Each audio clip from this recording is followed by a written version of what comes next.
When a reaction reaches a chemical equilibrium, the forward and reverse reactions are occurring at the same rate, giving the system a sort of state of balance. In the 19th century, French chemist Henri Le Chatelier discovered that if a chemical equilibrium is disturbed somehow, the system will find a way to correct things and return to equilibrium.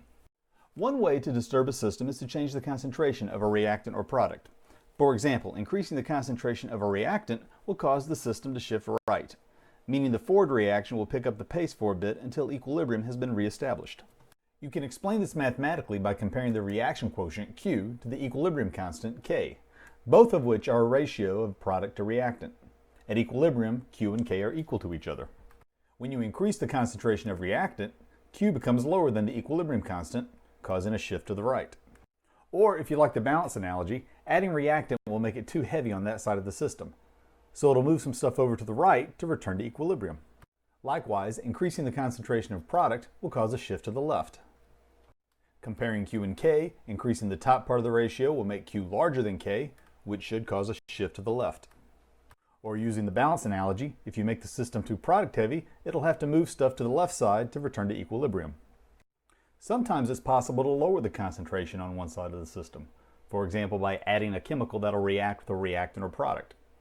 Lowering the reactant concentration will cause Q to become larger than K, causing a shift to the left. Using the balance analogy, removing from the reactant side will make the system too product heavy, so it'll have to move stuff over to the left to return to equilibrium. If the product side becomes lower, you would shift to the right. These types of shifts can also occur with temperature changes. If you have an exothermic system, heat's essentially a product of the reaction. So if you increase the temperature, you're effectively adding product to the system, which should cause a shift to the left. Lowering the temperature will remove heat from the system, causing a shift to the right. But if it's an endothermic system, the opposite happens because heat's on the opposite side of the reaction. So increasing temperature will be adding a reactant, causing a shift to the right.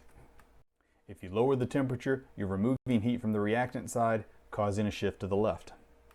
Finally, if your system contains gases, the equilibrium can be affected by changes in volume. For example, if you expand the volume of your system, the equilibrium will shift in a direction that increases the total moles of gas present.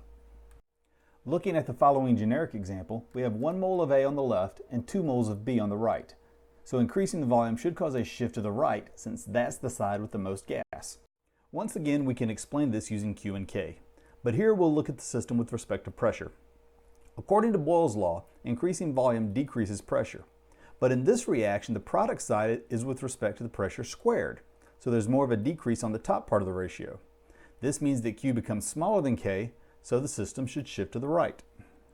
If you compress the volume of this system, the equilibrium will shift left, because that's the direction that will lower the total moles of gas in the system.